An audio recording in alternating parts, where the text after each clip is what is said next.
तो welcome class. आज हम बात करेंगे बेसिक स्ट्रक्चर के बारे में। देखेंगे ये कैसे इमर्ज होता है, कैसे इसकी शुरुआत होती है और इसका क्या प्रभाव पड़ता है। साथ ही साथ हम ये देखेंगे कौन कौन से इंपॉर्टेंट अमेंडमेंट इससे जुड़े हुए हैं और कौन कौन से वो केसेस हैं जो इससे जुड़े हुए हैं। ये वो केसेस हैं, वो अमेंडमेंट हैं जिनसे डायरेक्ट सवाल आपसे पूछे जा सकते हैं और ये बड़े इंपॉर्टेंट है जो आपको जानने चाहिए। अगर आपको बेसिक स्ट्रक्चर समझना है तो ये पूरी जर्नी को समझना पड़ेगा, तब हम बेसिक स्ट्रक्चर का असल मतलब समझ पाएंगे। बेसिक स्ट्रक्चर शुरुआत करते हैं। चलिए देख लेते हैं कहाँ से इसकी शुरुआत होती है। दरअसल इसकी शुरुआत होती है पहले ही अमेंडमेंट से। पहला अमेंडमेंट क्यों किया गया था, कब किया गया था? पहला अमेंडमेंट किया गया था 1951 में। क्यों किया गया था?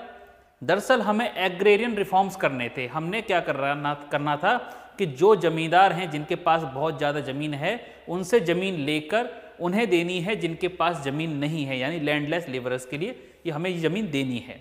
ये सोशल वेलफेयर का हमारा प्रावधान था और इसका हमने डीपीएसपी में जिक्र भी कर रखा है। साथ ही साथ हमारे कुछ फंडामेंटल राइट्स भी हैं। फंडामेंटल राइट्स में हमने ये भी बोल रखा है कि हम इक्वलिटी को फॉलो करेंगे। तो इन सब को फॉलो करने के लिए जो हमने प्रॉमिस किए थे, आज़ादी की लड़ाई के टाइम पे जो हमने प्रॉमिस किए थे, उनको भी फुलफिल करना था। इन सब को ध्यान में रखते हुए हमें कुछ अमेंडमेंट करने पड़ेंगे। अब अमेंडमेंट क्यों करने पड़ेंगे? क्योंकि आर्टिकल 19 में हमने राइट टू प्रॉपर्टी आपको फंडामेंटल राइट दे रखा है।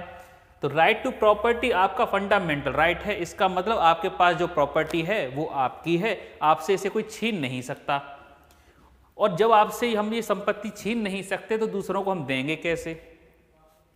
एक तरफ हम वादे कुछ करते हैं और आपको भी वादा कुछ और कर रखा है, दोनों ही आपस में कॉन्फ्लिक्ट क्रिएट कर रहे हैं।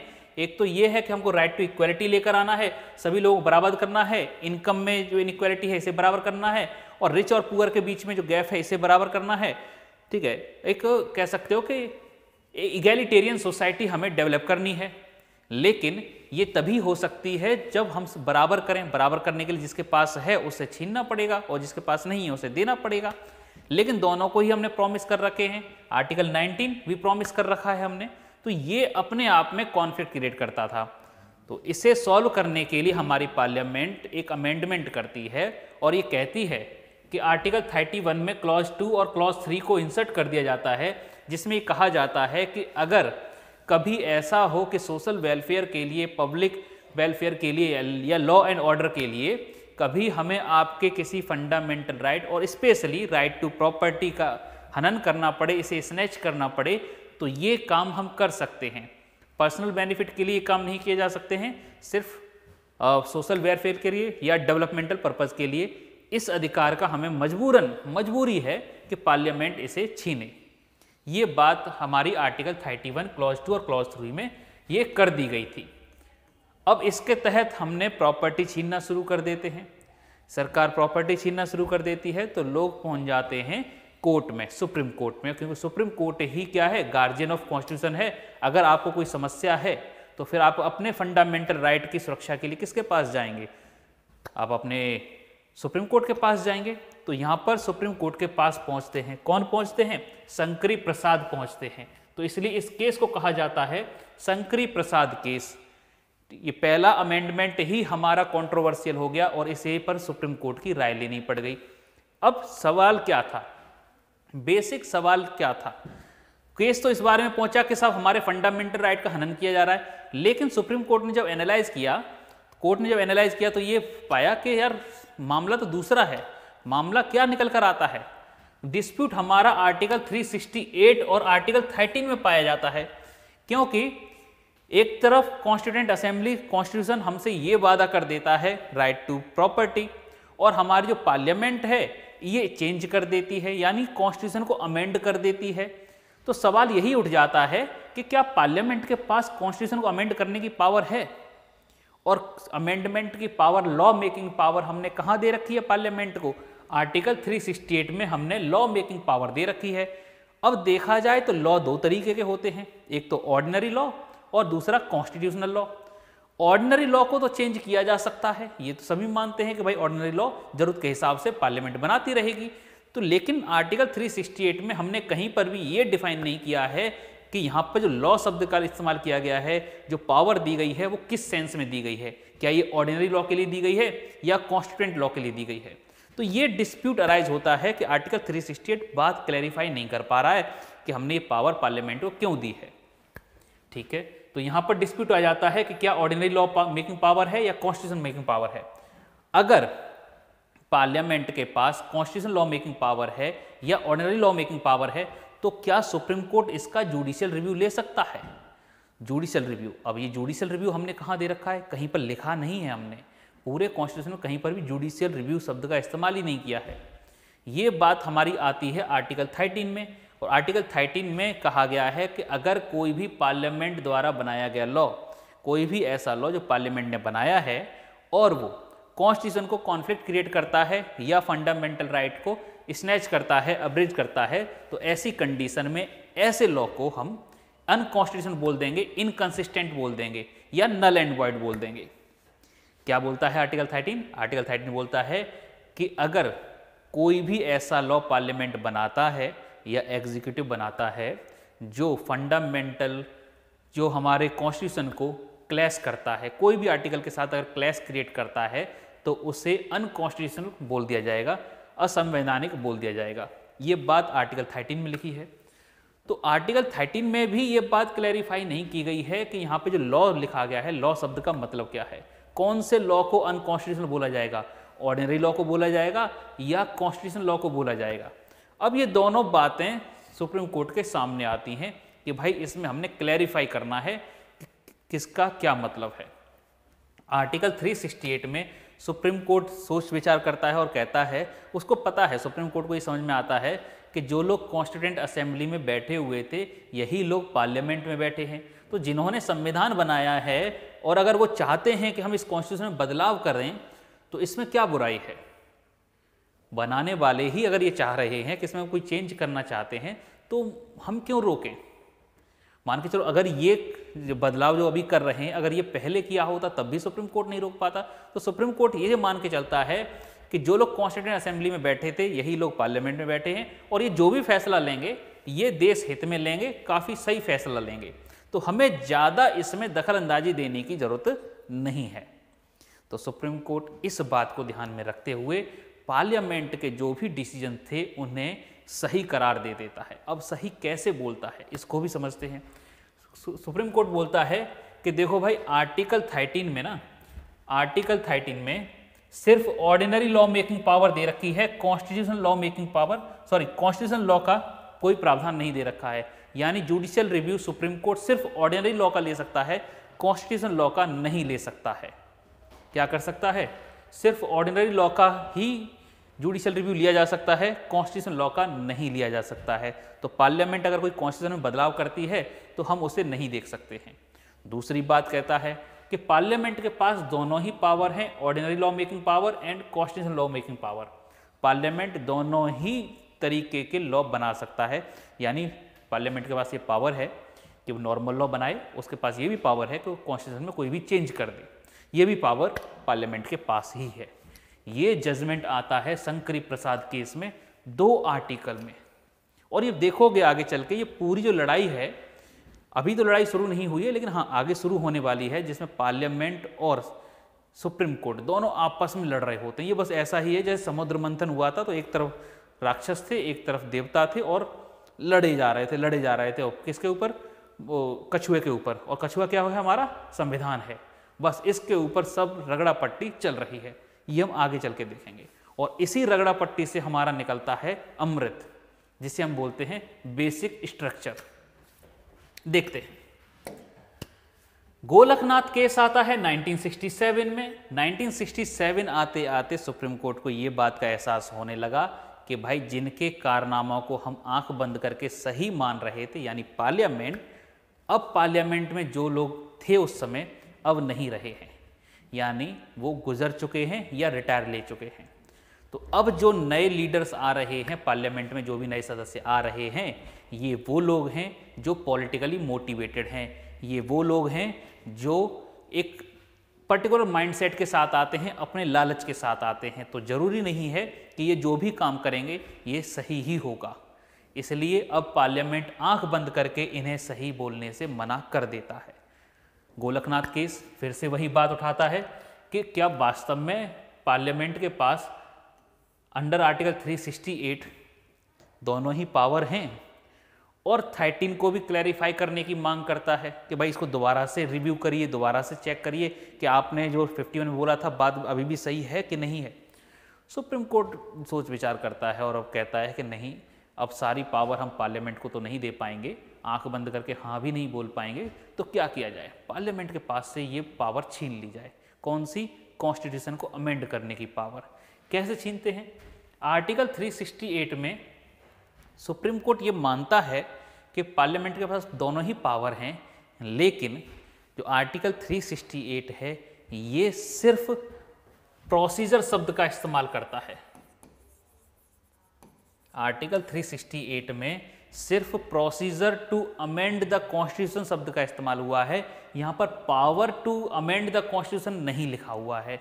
तो पार्लियामेंट के पास सिर्फ प्रोसीजर है लेकिन पावर नहीं है। ये बड़ी इलॉजिकल सी बात मालूम होती है कि आपके पास पावर है अमेंड करने की, प्रोसीजर है अमेंड करने का, लेकिन पावर नहीं है आपके पास। ये बात कहता है सुप्रीम कोर्ट इन गोलकनाथ केस में।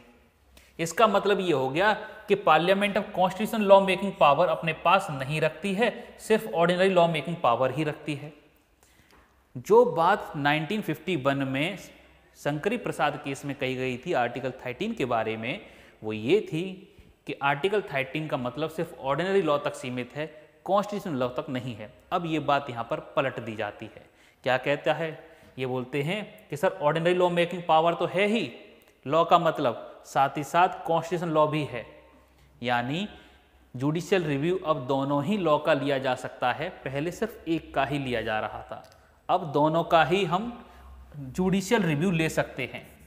तो जुडिशियल रिव्यू दोनों का लिया जा सकता है। कॉन्स्टिट्यूशन लॉ मेकिंग पावर नहीं है क्योंकि इसमें एक वर्ड मिसिंग है, पावर। अब पार्लियामेंट को ये बात समझ में आ जाती है कि सुप्रीम कोर्ट ने हमसे ये कहा है कि भाई इसमें पावर शब्द नहीं लिखा है, इसलिए हम आपको ये पावर नहीं दे पाएंगे, इसलिए हम इसे अलाउ नहीं कर पाएंगे। तो सुप्रीम कोर्ट पार्लियामेंट सबसे पहले यही काम करता है कि लाओ संविधान उठाओ, उसे अमेंड करो, जहां पर प्रोसीजर लिखा है वहां पर पावर भी लिख दो। अब सुप्रीम कोर्ट कुछ नहीं बोल पाएगा। तो 24th अमेंडमेंट किया जाता है, जिसमें 1971 में आर्टिकल 368 में प्रोसीजर शब्द लिखा हुआ था ऑलरेडी, पावर शब्द को और ऐड कर दिया जाता है। अब सुप्रीम कोर्ट बोल के दिखाए कि हमारे पास पावर नहीं है, पार्लियामेंट का ये मानना था। और आर्टिकल 13 में ordinary law making power, ordinary law and constitution law, दो की हम बात कर रहे हैं, ऑर्डिनरी लॉ और कॉन्स्टिट्यूशन लॉ। सुप्रीम कोर्ट ने कहा कि हम दोनों ही लॉ पर जुडिशियल रिव्यू लेंगे। यहाँ पर पार्लियामेंट ये कहता है कि सिर्फ आप ऑर्डिनरी लॉ पर जुडिशियल रिव्यू ले सकते हो, ठीक है, इस पर ही सिर्फ जुडिशियल रिव्यू ले सकते हो, कॉन्स्टिट्यूशन लॉ पर आप जुडिशियल रिव्यू नहीं ले सकते हो। ये मेजर बदलाव किए गए थे हमारे कौन से अमेंडमेंट में? 24th अमेंडमेंट में ये मेजर बदलाव किए जाते हैं। आगे चल के केशवानंद भारती केस बड़ा ही फेमस केस आता है, बड़ा ही फेमस केस। इससे पहले जो गोलकनाथ वाला केस था उसमें 11 जजेस ने डिसीजन लिया था। अगर आप गोलकनाथ वाले केस को पलटना चाहते हो या इसमें कुछ अमेंड करना चाहते हो तो इससे ज़्यादा बड़ी बेंच चाहिए। तो केशवानंद भारती केस में 13 जजेस की बेंच बनती है, 13 जजेस की बेंच बनती है, और ये अब तक की लार्जेस्ट बेंच है जो सुप्रीम कोर्ट ने बनाई है। इसमें डिस्कशन किया जाता है कि भाई जो 24th अमेंडमेंट किया गया है पार्लियामेंट द्वारा, ये किस हद तक सही है, क्या बात है, क्या किस हद तक सही है। और ये भी कहा गया कि गोलकनाथ वाला केस है, क्या इसकी वैलिडिटी अभी भी बरकरार है कि नहीं है। गोलकनाथ वाला केस क्या बोलता था हमारा? गोलकनाथ वाला केस ये बोलता है कि पार्लियामेंट के पास सिर्फ प्रोसीजर है, पावर नहीं है। अब ये अमेंडमेंट कर दिया गया और आर्टिकल 13 भी हमारा दोनों पावर दे देता है, दोनों पर जुडिशियल रिव्यू की पावर दे देता है। अब बात करते हैं कि कॉन्स्टिट्यूशन लॉ गोलकनाथ केस अभी भी वैलिड है या नहीं है। तो यहाँ पर सुप्रीम कोर्ट ये कहता है कि गोलकनाथ केस हम इनवैलिड मानते हैं और अपने जजमेंट को हम पलटते हैं। कैसे पलटते हैं? अब सुप्रीम कोर्ट ये मानने को तैयार हो गया है कि पार्लियामेंट के पास आर्टिकल 368 के अंतर्गत दोनों ही पावर हैं, यानी ऑर्डिनरी लॉ मेकिंग पावर और कॉन्स्टिट्यूशनल लॉ मेकिंग पावर, दोनों ही पावर हैं। और पार्लियामेंट संविधान के, कॉन्स्टिट्यूशन के जिस हिस्से को चाहे उसे चेंज कर सकता है, हम उसे नहीं रोक सकते हैं। ये बात सुप्रीम कोर्ट स्वीकार कर लेता है, एक्सेप्ट कर लेता है कि इतना पावरफुल पार्लियामेंट है। और साथ ही साथ अब बात आती है आर्टिकल 13 की। तो आर्टिकल 13 में जो जुडिशियल रिव्यू पावर छीन ली गई थी कॉन्स्टिट्यूशन लॉ मेकिंग से, यानी कॉन्स्टिट्यूशन लॉ पर जो जुडिशियल रिव्यू नहीं ले पा रहा था सुप्रीम कोर्ट, इसे भी सुप्रीम कोर्ट रीस्टोर कर देता है। कहता है कि आर्टिकल 13 के अंदर हमारे पास दोनों ही पावर हैं, हम जुडिशियल रिव्यू आपका ले सकते हैं। तो दो बदलाव किए जाते हैं, एक तो पार्लियामेंट की बात को एक्सेप्ट कर लिया जाता है और दूसरा आर्टिकल 13 में फिर से क्लैरिफाई करता है सुप्रीम कोर्ट कि हमारे पास ये भी पावर है। आप कोई भी लॉ बना सकते हो, हम किसी भी लॉ का जुडिशियल रिव्यू ले सकते हैं। दो शब्दों में ऐसे कह सकते हो कि कोई भी लॉ बना सकती है पार्लियामेंट और सुप्रीम कोर्ट किसी भी लॉ का जुडिशियल रिव्यू ले सकता है। ये बात यहाँ पर क्लैरिफाई होती है। लेकिन सुप्रीम कोर्ट सारी पावर दे तो देता है, सारी पावर दे देता है कि आप कोई भी बदलाव कर दीजिए, लेकिन हल्के हाथों से ये पावर चुरा भी लेता है। कैसे चुरा लेता है? वही ये बिल्कुल वैसा ही सीन हो गया है जैसे अमृत निकला। अब राक्षसों ने कहा कि हम भी पिएंगे, देवताओं ने कहा हम भी पिएंगे। अब मोहिनी का रूप रख के भगवान विष्णु आते हैं कि ठीक है भाई, देवता भी पिएंगे और राक्षस भी पिएंगे। अब कैसे पिएंगे ये वही जाने। तो किसी को पानी पिला रहे हैं तो किसी को अमृत पिला रहे हैं। तो यही काम, सेम कॉन्सेप्ट यहाँ पे भी अप्लाई होता है कि ठीक है भाई पार्लियामेंट, तुम कोई भी लॉ बना सकते हो, लेकिन एक चीज है जिसका तुम बदलाव नहीं कर सकते, जिसे तुम चेंज नहीं कर सकते, वो है बेसिक स्ट्रक्चर। कि आप बेसिक स्ट्रक्चर को चेंज नहीं कर सकते कॉन्स्टिट्यूशन के, ये इंटैक्ट रहना चाहिए, इस पर कोई भी हमला बर्दाश्त नहीं किया जाएगा। पार्लियामेंट को ये बात समझ में नहीं आई कि यार ये बेसिक स्ट्रक्चर क्या है। पार्लियामेंट ने हाँ ठीक है, तुम इतना तो मान गए हो ना कि 360 में हम कुछ भी कर सकते हैं। सुप्रीम कोर्ट ने हाँ बिल्कुल मान गए हैं। पार्लियामेंट इस बात से खुश, कोई दिक्कत नहीं। लेकिन हल्के ही हाथों से एक क्लॉज डाल देते हैं कि आप बेसिक स्ट्रक्चर को चेंज नहीं कर सकते। इससे नज़रअंदाज कर देता है पार्लियामेंट। कोई बात नहीं, मामला आगे बढ़ता है। बात करेंगे बेसिक स्ट्रक्चर क्या होता है, घबराइए मत, इसे भी डिटेल में बात करेंगे। तो इंदिरा गांधी केस आता है। इंदिरा गांधी केस में 1975 केस में होता ये है कि इंदिरा गांधी के जो इलेक्शन हैं इन्हें जुडिशियल रिव्यू लिया जाता है और इन्हें इनवैलिड डिक्लेयर कर दिया जाता है। अब इंदिरा गांधी बड़ी परेशान कि यार हमारे इलेक्शन को तुमने कैसे इनवैलिड बोल दिया, हम नहीं होने देंगे। पार्लियामेंट में जाती हैं और अमेंडमेंट करती हैं। 39th अमेंडमेंट किया जाता है 1975 में, जिसमें कहा जाता है कि सुप्रीम कोर्ट और हाई कोर्ट, किसी भी कोर्ट के पास ये पावर नहीं होगी कि वो प्रधानमंत्री और लोकसभा के स्पीकर के इलेक्शन का जुडिशियल रिव्यू ले सके, यानी इसकी सुनवाई वो नहीं कर सकते हैं। यानी कह सकते हो कि पार्लियामेंट ने अमेंडमेंट के जरिए सुप्रीम कोर्ट के जुडिशियल रिव्यू पावर को रेस्ट्रिक्ट करने की कोशिश करता है। कहाँ पर? प्राइम मिनिस्टर के इलेक्शन में और लोकसभा के स्पीकर के इलेक्शन में रेस्ट्रिक्ट करने की काम बात करता है। तो जुडिशियल रिव्यू यहाँ पर कह सकते हो पूरे में नहीं, लेकिन दो चीज़ों के लिए रेस्ट्रिक्ट कर दिया जाता है। और रेस्ट्रिक्शन किसे पसंद है? रेस्ट्रिक्शन तो किसी को पसंद नहीं है। सुप्रीम कोर्ट भी तैयार बैठा था कि चलो तुम आगे आगे चलो, हम पीछे पीछे आते हैं। तुमने कहा कि जुडिशियल रिव्यू नहीं ले सकते हैं, देखेंगे आगे चल के। ठीक है, आगे चल के देखेंगे। आगे चल के होता ये है कि सुप्रीम कोर्ट चुपचाप शांति से देखता रहता है और बोलता है कि देखो भाई, पार्लियामेंट ने जो अमेंडमेंट किया है 39th अमेंडमेंट, ये इनवैलिड है। इनवैलिड है क्योंकि जुडिशियल रिव्यू बेसिक स्ट्रक्चर का पार्ट है। बेसिक स्ट्रक्चर का पार्ट है। अब बेसिक स्ट्रक्चर क्या होता है? पार्लियामेंट ने पूछा कि भाई बेसिक स्ट्रक्चर का मतलब क्या है, कि सर वो मतलब नहीं बताएंगे आपको बेसिक स्ट्रक्चर का। और फिर पार्लियामेंट ने पूछा ये बता दो कौन कौन से आर्टिकल आ जाते हैं आपके बेसिक स्ट्रक्चर में, कि वो भी नहीं बताएंगे। फिर बताओगे क्या? सुप्रीम कोर्ट ने कहा कि भाई हम अपनी मर्जी से बताएंगे, जो हमको जरूरी लगेगा वो बेसिक स्ट्रक्चर का पार्ट बन जाएगा, और जो जरूरी नहीं लगेगा वो बेसिक स्ट्रक्चर का पार्ट नहीं बनेगा, ये हम बताएंगे, इसके लिए तुम हमें मजबूर नहीं कर सकते। अब पार्लियामेंट बड़ा सदमे में कि यार हमें लगा था कि केशवानंद भारती केस में हमारी जीत हो गई है, लेकिन इस बेसिक स्ट्रक्चर वाले कॉन्सेप्ट को हमने इग्नोर कर दिया। अब यही पूरी विवाद की जड़ बन गया कि पार्लियामेंट जो भी बदलाव करेगा, सुप्रीम कोर्ट किसी को भी बेसिक स्ट्रक्चर बोल देगा और फिर उस बदलाव को खारिज कर देगा। यही हुआ यहाँ पे। पार्लियामेंट ने कहा कि हम प्राइम मिनिस्टर और लोकसभा के स्पीकर का election out of judicial review रखना चाहते हैं, इसे इनवैलिड बोल दिया। अब पार्लियामेंट गुस्से में कि यार ये क्या है, एक बात को कहते हो कि हम कुछ भी कर सकते हैं, ठीक है, केशवानंद भारती केस में बोलते हो कि पार्लियामेंट कुछ भी बदलाव कर सकता है, और जब हम बदलाव करते हैं तो यार मना कर देते हो, या करना क्या चाहते हो, तसल्ली से बता दो हमको। एक और अमेंडमेंट करता है पार्लियामेंट, 42nd अमेंडमेंट, इसको कहा जाता है मिनी कॉन्स्टिट्यूशन। कहता है कि लाओ हम पूरे मेजर बदलाव करते हैं, तुम बेसिक स्ट्रक्चर की बात करते हो, हम पूरा संविधान ही बदलने की बात करते हैं। 42nd अमेंडमेंट किया जाता है।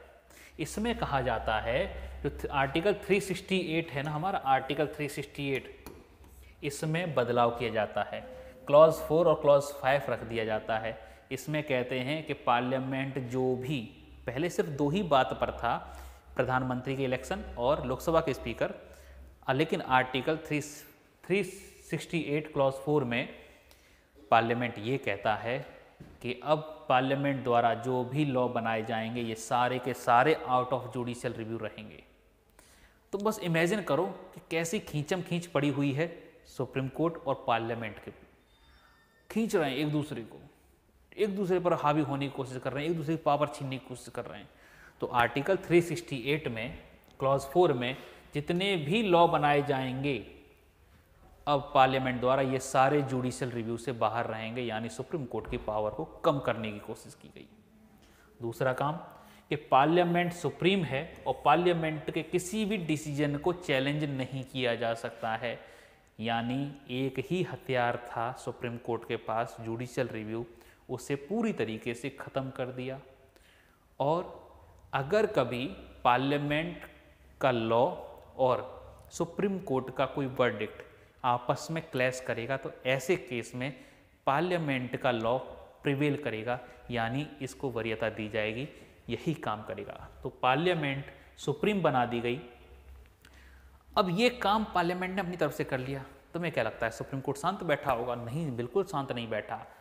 अगर तुम एक दूसरे की पावर छीनोगे तो वो भी फिर शांत नहीं बैठेगा, वो भी कुछ ना कुछ करेगा। यहाँ पर नेक्स्ट केस आता है हमारा मिनर्वा मिल केस 1980 में।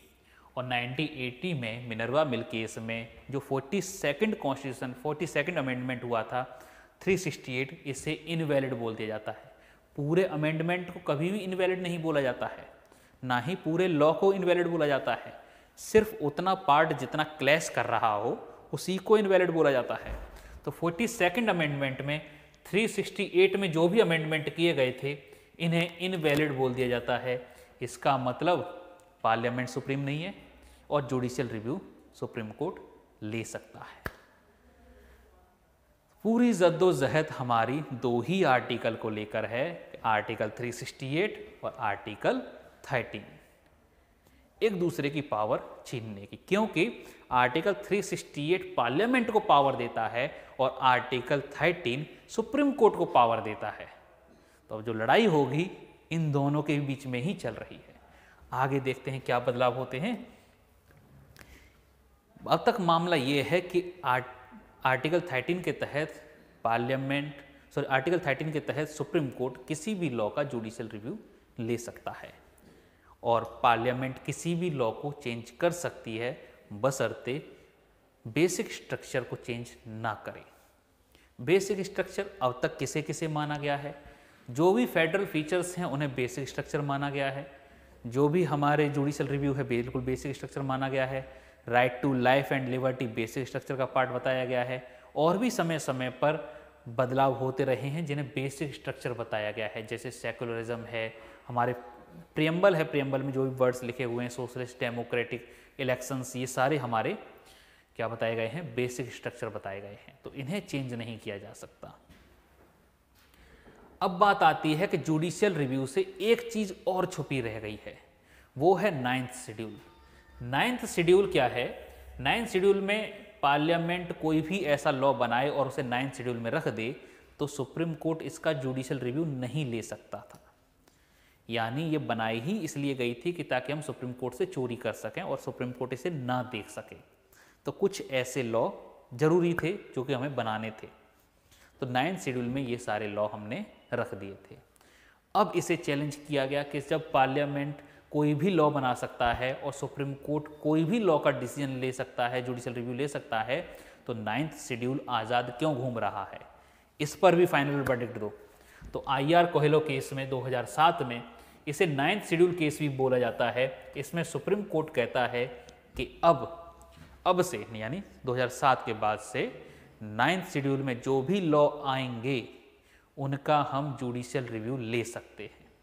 अभी फिलहाल की स्थिति ये है कि 9th शेड्यूल भी जुडिशियल रिव्यू प्रूफ नहीं है, इसका भी जुडिशियल रिव्यू लिया जा सकता है।